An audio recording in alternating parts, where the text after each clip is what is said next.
Welcome to Void of Rules. If you're new here, please consider subscribing to help me reach my goal of 1,000 subscribers by the end of the year. Hitting that like button and commenting is completely free and helps the channel get pushed to more awesome people like you. Now, let's dive into today's story. The fog was thick enough to swallow the headlights of my car as I drove along the winding road through Cimmerian Forest.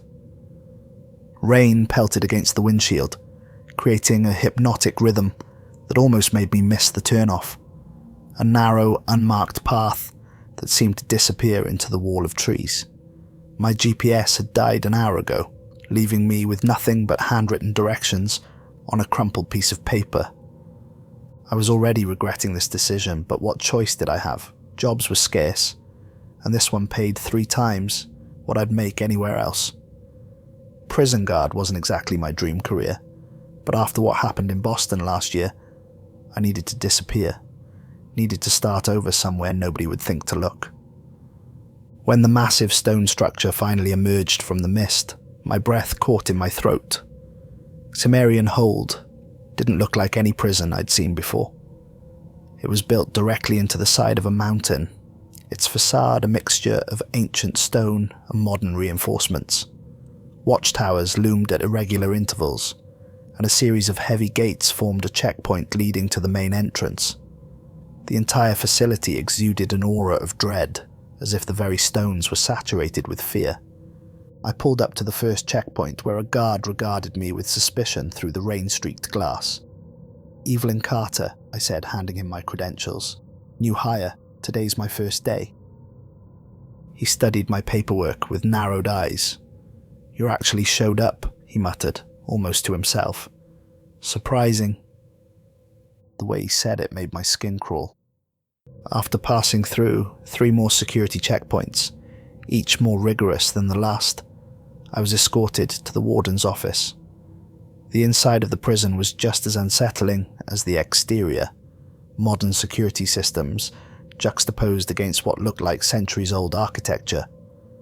The hallways were dimly lit, and I couldn't shake the feeling that the shadows were moving independently of their sources.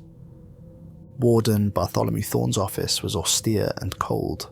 He sat behind a massive desk made of dark wood, its surface carved with strange symbols that didn't match any language I recognized. The warden himself was tall and gaunt, dressed in an immaculate black leather trench coat despite the warmth of the room.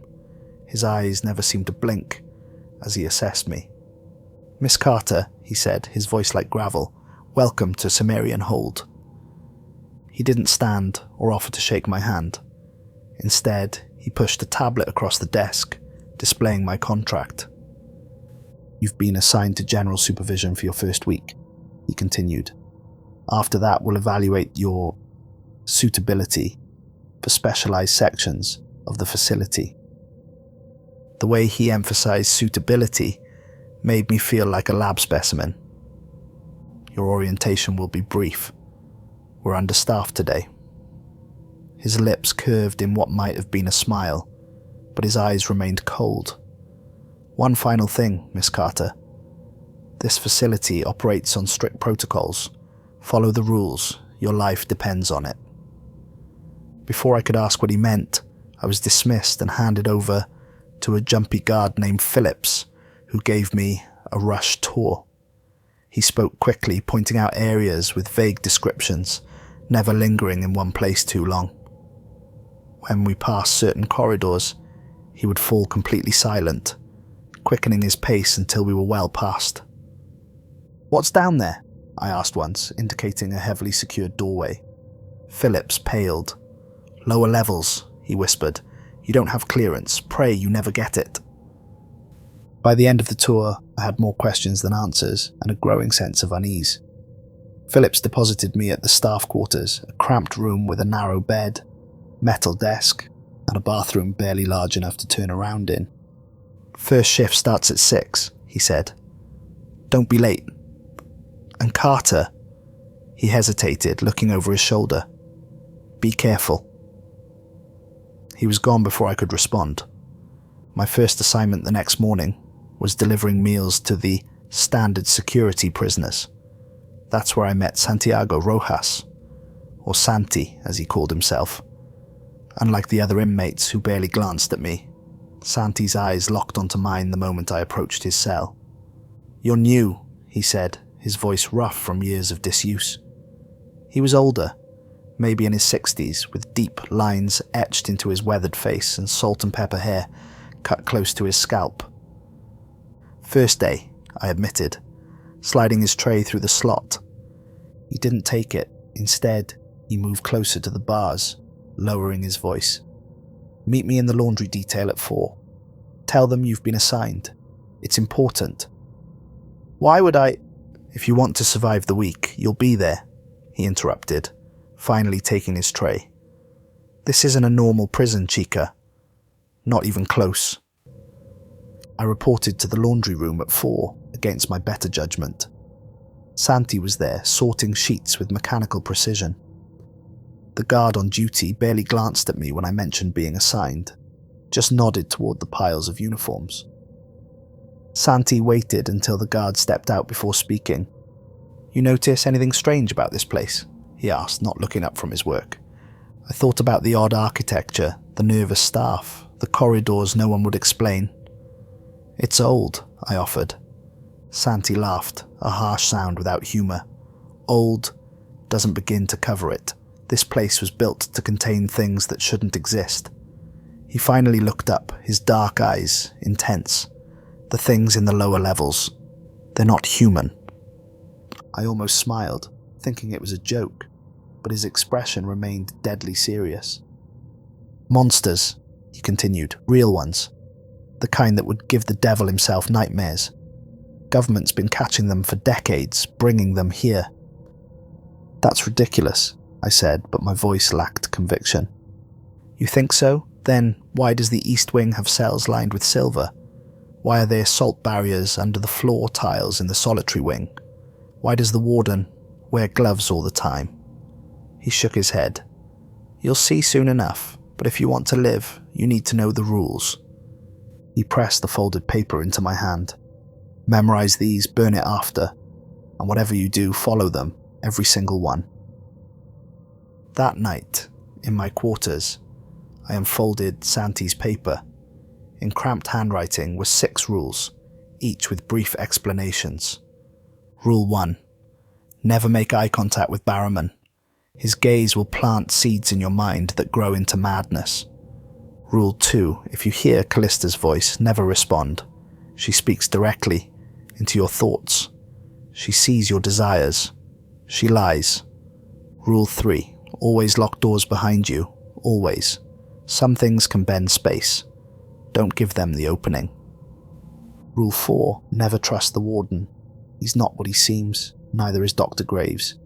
Rule 5. When the sirens sound, you have 5 minutes to find shelter, not a second more.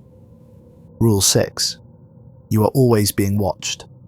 Not just by cameras. By them. They're studying you. Learning your weaknesses. As I read the last line, a soft scraping sound came from the ventilation grate above my bed. I froze, listening. The sound came again, like fingernails dragging slowly across metal. Then, silence. I told myself it was just the old building settling, just air in the pipes. But that night, I slept with the light on, Santi's list clutched in my hand.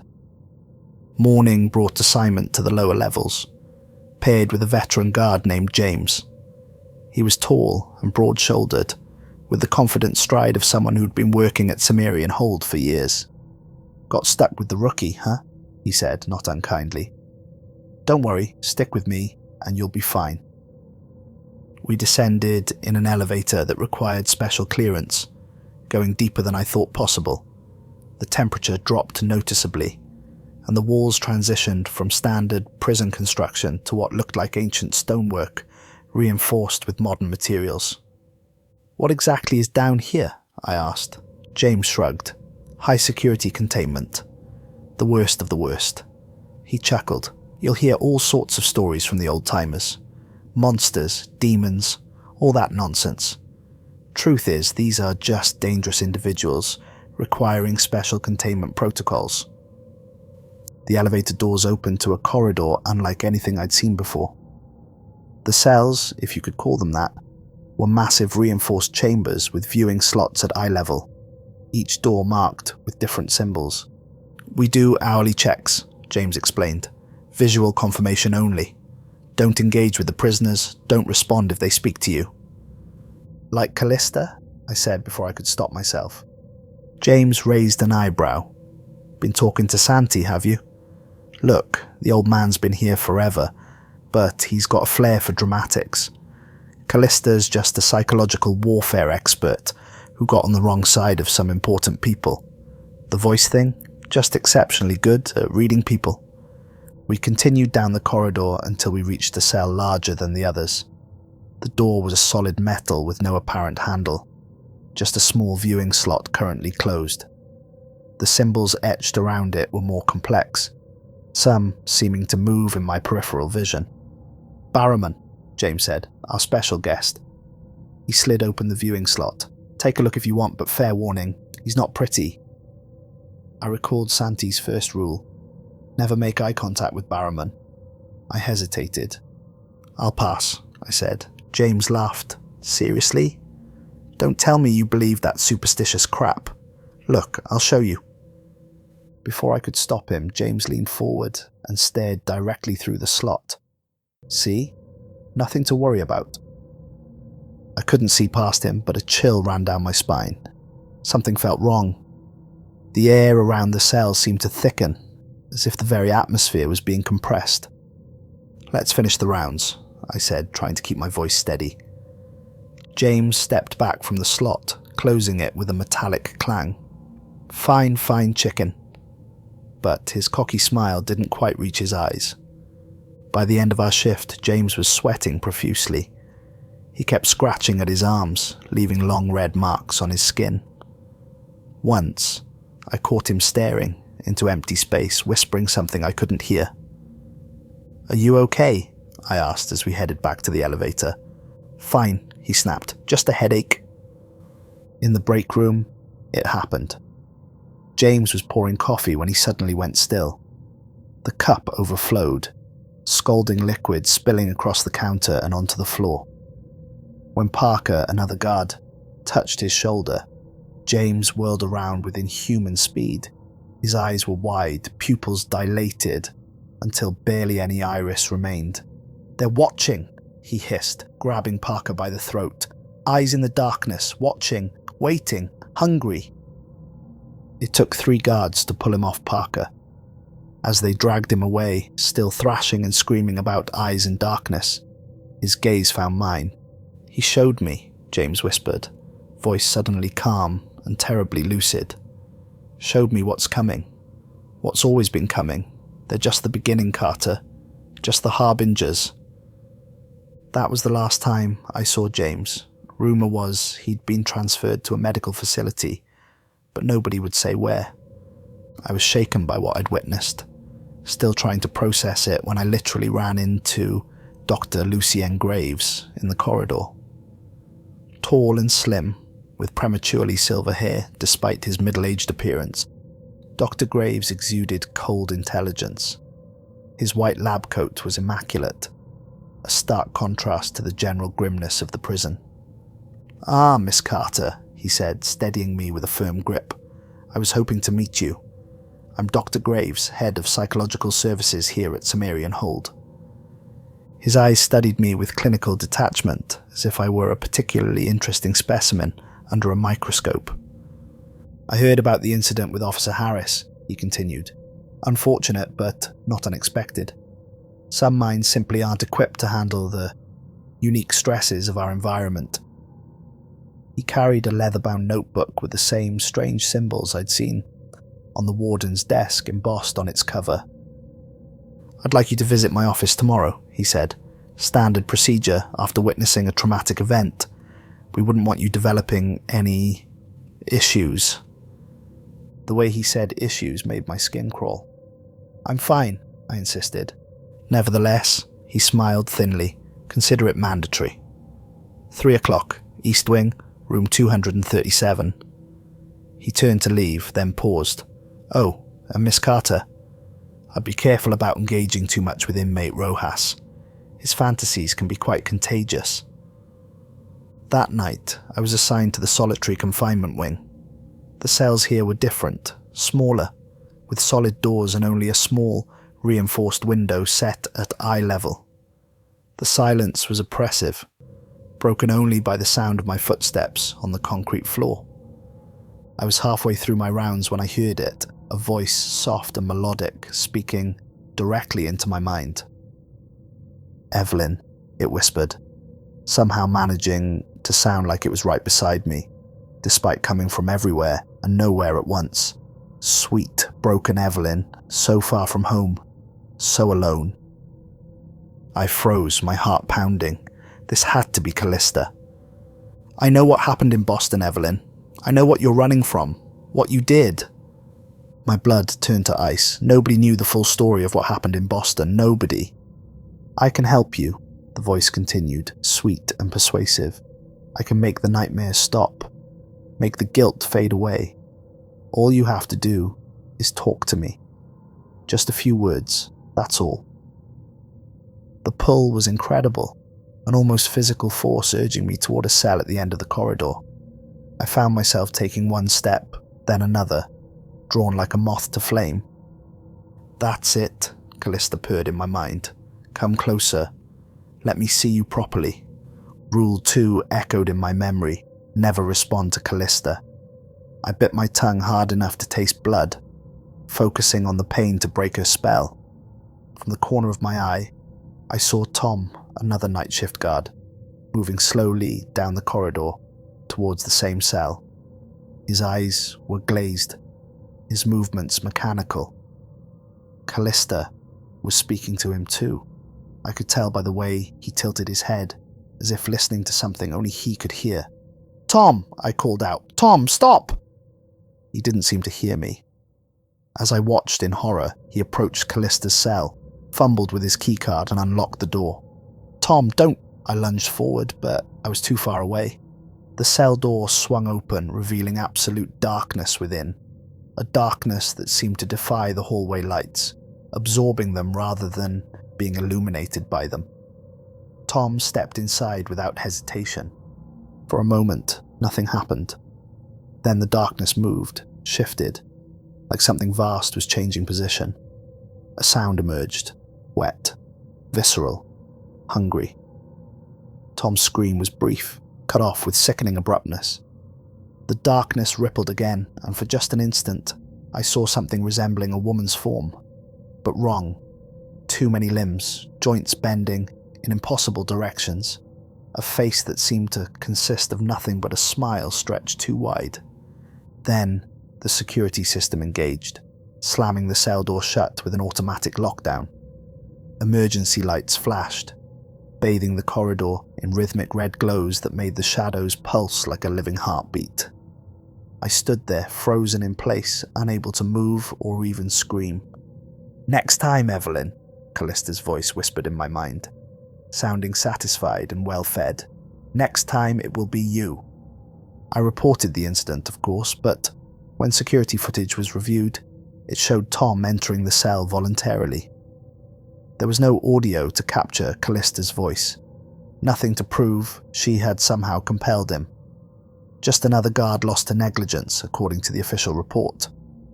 The next day, still shaken, I was assigned to a section called Ancient Containment. The name alone sent shivers down my spine. This area was different from the others, older, with cells that looked more like vaults than prison rooms. Strange markings covered the walls, and the air felt thick, difficult to breathe. My task was simple: check each cell, confirm containment, and log any unusual activity. I worked methodically, trying to ignore the odd temperature fluctuations and the bizarre shadows that never seemed to match their sources. After checking a mechanical issue in one of the maintenance rooms, I was distracted by a strange sound from further down the corridor, something between a whisper and a hiss. In my haste to investigate, I committed the cardinal sin. I forgot to lock the door behind me, Finding nothing, I returned moments later to properly secure the maintenance room. That's when I saw Ellis, a senior guard I met during orientation, standing motionless by the open door. "Ellis," I approached cautiously. "Everything okay?"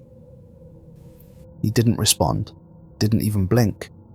He just stood there, staring into the maintenance room with a blank expression. As I drew closer, I noticed subtle wrongness in his posture. His weight distributed strangely, his breathing too shallow and irregular. "Ellis?" I reached out to touch his shoulder. The moment my fingers made contact, his head swiveled toward me with mechanical precision. His eyes were empty, devoid of recognition or humanity. Ellis's mouth opened, but the voice that emerged wasn't his. "New vessel," it rasped, the sound like sandpaper on stone. "Fresh, strong, young." Ellis's body lunged at me with inhuman strength, hands grasping for my throat. I stumbled backward, barely avoiding his grasp. His movements were jerky but powerful, as if whatever was controlling him hadn't quite figured out how the body worked. I caught a glimpse into the maintenance room and saw movement from a cell I hadn't noticed before, something ancient and hungry pressing against a glass barrier that was beginning to crack. Something that had reached out and taken hold of Ellis's mind, wearing his body like a borrowed coat. Ellis charged again, moving with unnatural speed. I ducked under his arm and ran, hearing him crash into the wall behind me. The thing controlling him clearly didn't understand human limitations. I heard bones crack as it forced Ellis's body to move in ways it shouldn't. I reached the corridor intersection and slammed my hand on the emergency lockdown button. Metal barriers began to descend from the ceiling. I rolled under one just before it hit the ground, trapping Ellis, or what used to be Ellis, in the ancient containment section. The last thing I saw before the barrier sealed completely was Ellis's body contorting, limbs bending at impossible angles as it tried to squeeze through rapidly diminishing space. His face pressed against the small remaining gap, eyes now completely black. "I see you now," it said with Ellis's mouth, voice deepening into something inhuman. "I know your taste. I will find you again." The barrier closed with a final, definitive clang. I reported the incident as a containment breach, carefully omitting the details about what I'd seen happen to Ellis. The official response was rapid but strangely muted. A cleanup team in hazmat suits, Warden Thorne appearing briefly to survey the scene without comment, and Dr. Graves taking extensive notes while asking me clinical questions about my state of mind. No one mentioned Ellis again. His locker was emptied the next day, his name removed from the duty roster as if he'd never existed. That evening, I used my break to visit the prison archives, looking for answers. Most files were heavily redacted or restricted entirely, but I managed to piece together fragments of information. Cimmerian Hold wasn't just a prison. It was a containment facility for entities captured by specialized government teams. Some files referenced experiments, both on the creatures and occasionally on volunteer staff members. I found a photo that made my blood run cold. A younger Dr. Graves standing beside Warden Thorne, both in military uniforms. The photo was labelled Operation Threshold 1997. In the background, barely visible, was what appeared to be a massive gateway constructed of stone and metal, carved with the same symbols I'd seen throughout the prison. What had they done? What had they brought through? I was beginning to understand Rule 4. Never trust the Warden. He wasn't what he seemed. Neither was Dr. Graves. Determined to learn more, I began observing the Warden's movements. His routine was predictable until Wednesday night when he deviated from his usual path and took an elevator I hadn't seen used before. I followed at a safe distance, using Santi's advice about the blind spots in the security system. The elevator required a key code, which I memorized as the Warden entered it. After he disappeared, I waited 15 minutes before following, heart pounding as I punched in the numbers. The elevator descended far deeper than I thought possible, finally opening onto a stark white corridor that contrasted sharply with the prison's overall gloom. I moved quietly, following the sound of voices until I reached a large observation window overlooking what could only be described as a laboratory. Dr. Graves moved between examination tables where still forms lay covered with sheets. Warden Thorne stood nearby, observing. As I watched, Dr. Graves pulled back a sheet, revealing a guard I recognized from the cafeteria. Jackson. But something was wrong with him. His skin had a greyish tint and parts of his body seemed to be changing. Where his right arm should have been was something not quite human, longer, jointed in the wrong places, ending in elongated fingers with too many knuckles. The hybridization process is progressing well, Dr. Graves was saying, voice clear through some quirk of acoustics. Subject shows integration of foreign tissue at cellular level without rejection. And cognitive integrity, the warden asked. Minimal degradation so far. He'll retain enough of his original personality to function normally among the staff.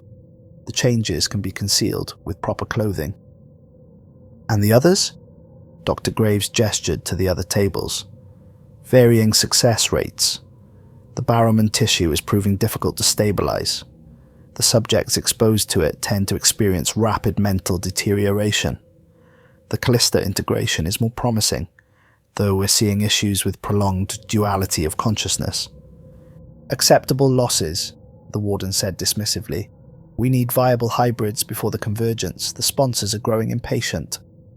The warden turned, and in that moment, his face seemed to shift.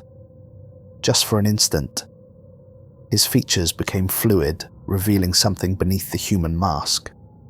Something with too many eyes. I must have gasped because both men suddenly looked toward the window. I ducked down, heart hammering in my chest, and crawled away as quickly and quietly as possible. I made it back to the elevator and up to the main level without being caught. But fear followed me like a shadow. That night, Santi was waiting for me in the laundry room. You saw, didn't you? He asked without preamble. The lab, the experiments. I nodded, unable to find words. Now you know why you can't trust him, Santi said grimly. The Warden's becoming one of them. Has been for years, same with Graves. They think merging with these things gives them power, immunity. He spat on the floor. What it really does is hollow them out from the inside until nothing human remains.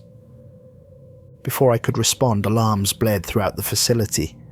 A harsh, pulsing sound that made my teeth vibrate. Santi's face drained of colour. The sirens, he whispered. Run, find a panic room. Now.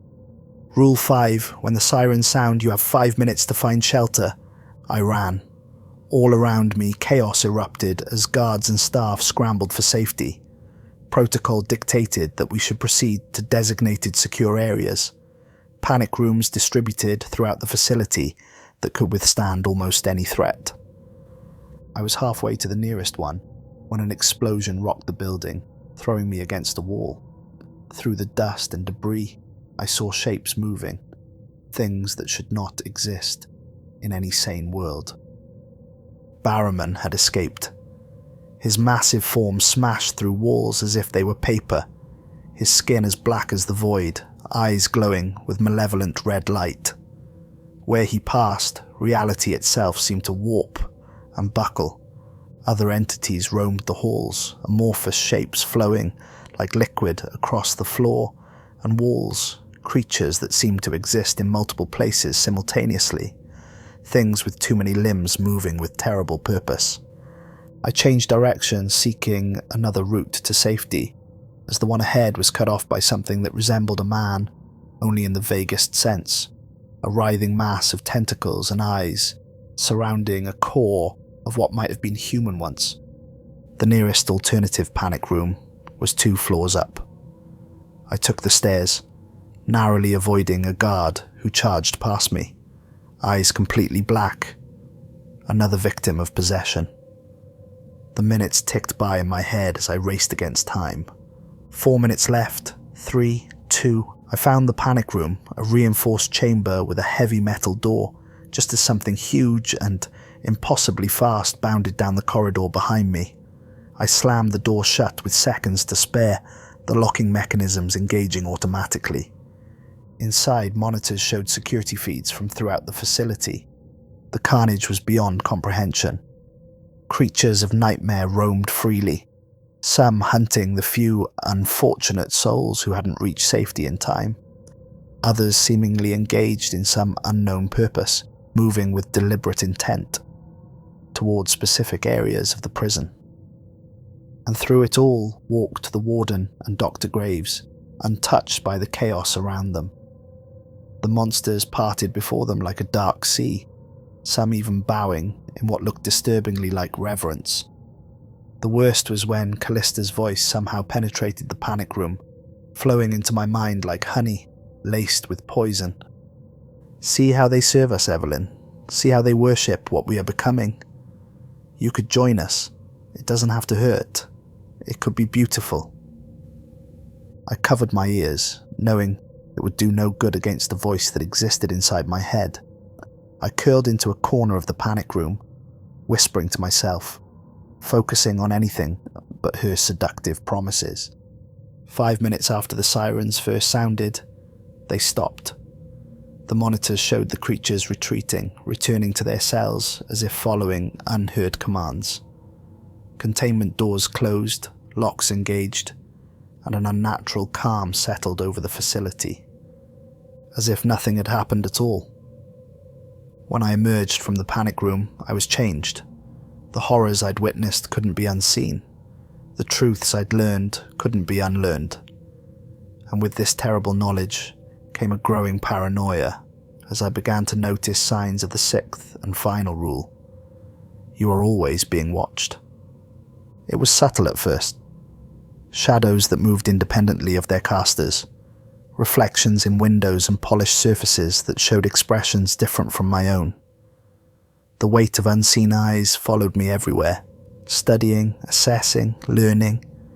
My dreams became a parade of watchers, countless eyes observing from the darkness, voices whispering analyses of my weaknesses and strengths, debates about my suitability for some unknown purpose.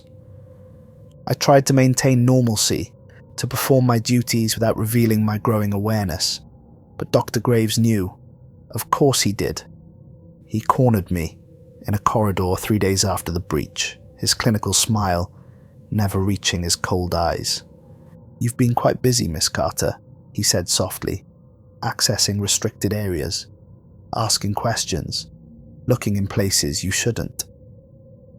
I said nothing, my hand inching toward the taser on my belt. "Don't bother," he gestured dismissively. "We both know it would be ineffective."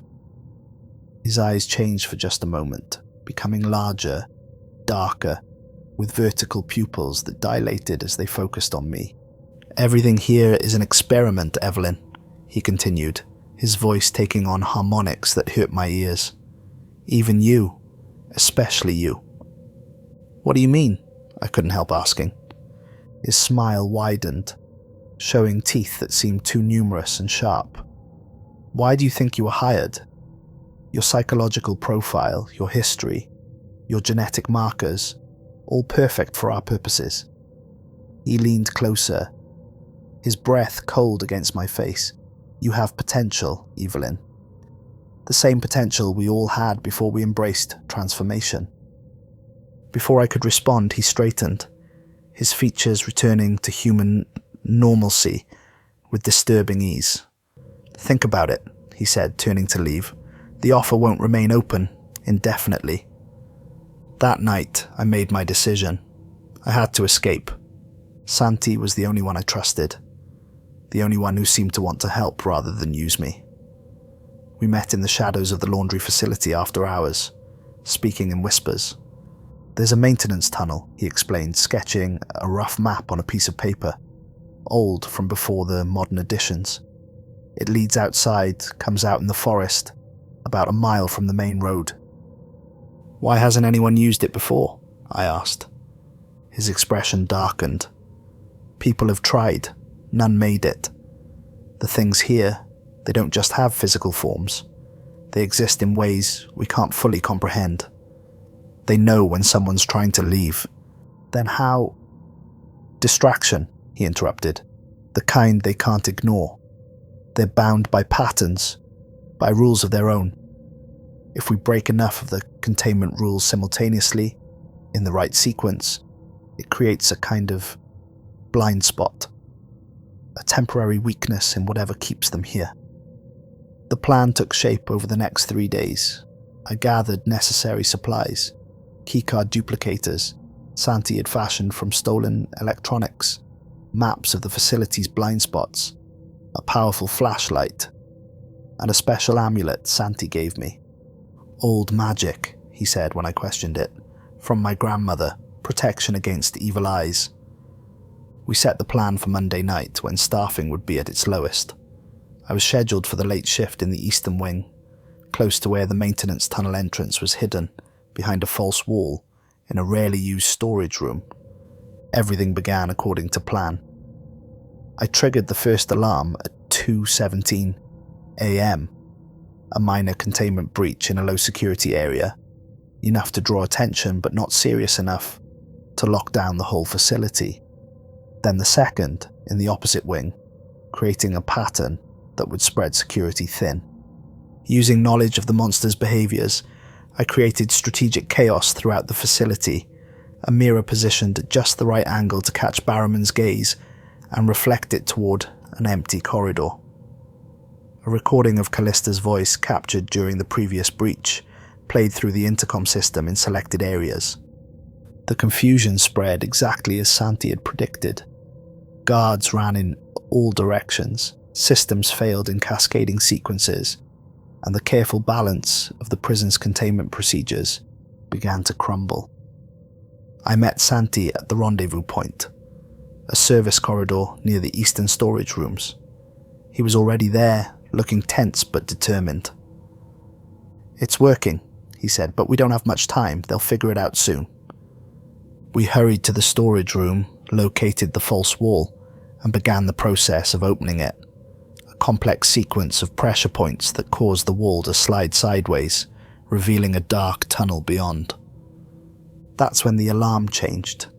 A different, more urgent sound that I'd never heard before. "They know," Santi whispered. "Go, I'll hold them off." "Come with me," I urged, grabbing his arm. He shook his head. "Can't. Not allowed." Before I could question this strange statement, he pressed something into my hand. A small key on a leather cord. "You'll need this. At the end. Don't lose it." Shouts echoed down the corridor, coming closer. Santi pushed me toward the tunnel. "Run, Chica, don't look back, and remember, no matter what you see, no matter what you hear, keep moving forward." I plunged into the darkness of the tunnel, the beam of my flashlight illuminating rough stone walls slick with moisture. Behind me, I heard Santi confronting someone. Dr. Graves, his voice unmistakable, even through the closing wall. "You always were loyal, Santiago, even after all these years." "Not to you," Santi spat. "Never to you." The false wall closed completely, cutting off the rest of the conversation. I ran. The tunnel seemed to go on forever, winding deep into the mountain before gradually ascending toward what I hoped was freedom. Strange symbols covered the walls at irregular intervals, glowing faintly with their own inner light. The air grew colder, then warmer, then cold again, as if I was passing through different environmental zones. I'm not sure how long I'd been running when I heard footsteps behind me, too fast, too rhythmic to be human. Something was following me, pursuing me. I increased my pace, gasping for breath, the beam of my flashlight bouncing wildly off the walls. The tunnel began to change, widening into a cavern whose roof was lost in darkness. Stalactites hung like stone teeth from the unseen ceiling. The ground became uneven, forcing me to slow despite the growing proximity of whatever hunted me. That's when I saw him, Dr. Graves, somehow ahead of me, standing calmly in the center of the cavern. But it wasn't entirely him anymore. His form seemed to shift and waver, as if multiple versions of himself were trying to occupy the same space simultaneously. "There's nowhere to go, Evelyn," he said, his voice echoing strangely. "This is where it all began. Where the first doorway was opened. Where they first came through." "What are you talking about?" I demanded, looking frantically for another way out. "The Convergence is coming," he continued, moving closer with a strange, fluid grace. "The final merging of our world with theirs. We were chosen, Evelyn, just as you were chosen. Your compatibility markers are off the charts, the highest we've ever seen. Why do you think you were drawn to this place?" Behind me, the pursuing footsteps grew louder. I was trapped between two threats. "You have latent abilities," Dr. Graves said. "The same seed of potential that exists in all the creatures you fear. That's what they recognized in you. What we recognized." As he spoke, his form continued to change, becoming less and less human. Additional limbs emerged from his torso, his face elongating into something reptilian, yet elegant in its alienness. His eyes multiplied, spreading across what had been his forehead, each one a different color and shape. "Join us, Evelyn," he urged, voice now a chorus of overlapping tones. "Embrace transformation. It doesn't have to be painful." The thing behind me finally emerged into the cavern. A guard I'd worked with named Rivera, but changed just like Dr. Graves, though less completely. His lower body was still human, but his torso had split open like a flower, revealing a mass of writhing tendrils and small, gnashing mouths. Surrounded and desperate, I remembered Santi's key. I pulled it from my pocket, a small, ancient-looking iron key with strange markings that matched some of the symbols on the tunnel walls. "The key won't save you," Dr. Graves said, though a flicker of concern crossed his multiplying features. "There's nowhere to use it, nowhere to go." But there was. As I held the key, a section of the cavern wall began to glow, with the same symbols etched on the key itself, revealing an outline that hadn't been visible before. A door, hidden in plain sight. I ran for it, Dr. Graves and the thing that had been Rivera both lunging after me. I reached the door just steps ahead of them, jammed the key into a lock that appeared as if from nowhere, and turned it. The door swung open, revealing not more tunnel but the Cimmerian Forest, bathed in pale moonlight. I threw myself through, slamming the door shut behind me. It sealed with a sound like the world exhaling, the outline fading back into ordinary stone. I stood there, gasping for breath, hardly able to believe I'd made it. The fresh air felt alien after weeks in the stale confines of the prison. Stars glittered overhead between gaps in the forest canopy. Freedom. But as my breathing slowed and the initial euphoria of escape faded, a creeping dread began to take its place. Something wasn't right. The forest around me seemed to be shifting. Trees moving when they shouldn't, shadows deepening and spreading like spilled ink. I began walking, hoping to find the road Santi had mentioned, but the forest seemed to change with every step, paths appearing and disappearing, landmarks rearranging themselves when I wasn't looking directly at them. And I wasn't alone. Whispers followed me, just at the edge of hearing. Movements in my peripheral vision, the weight of unseen eyes heavier than ever. Rule 6 echoed in my mind. You are always being watched. I realized then the terrible truth. The prison wasn't just containing the monsters. It was containing something else.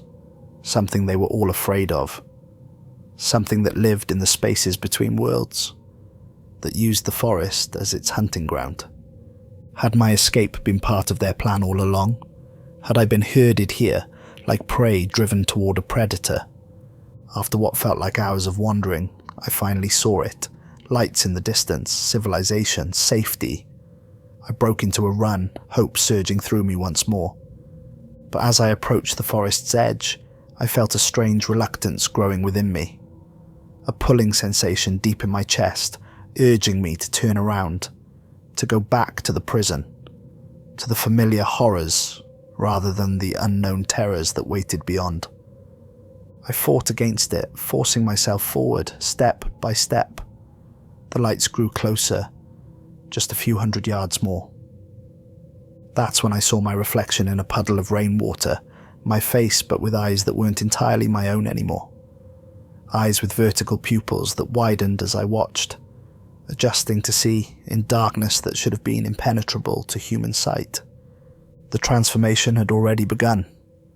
Perhaps it had started the moment I set foot in Cimmerian Hold. Perhaps even before. I stood at the edge of the forest, freedom just steps away, and made my choice. But as I moved forward, a whisper that wasn't entirely mine echoed in my thoughts. The rules won't save you now. They never were meant to. And the darkness of the forest reached out to welcome me home.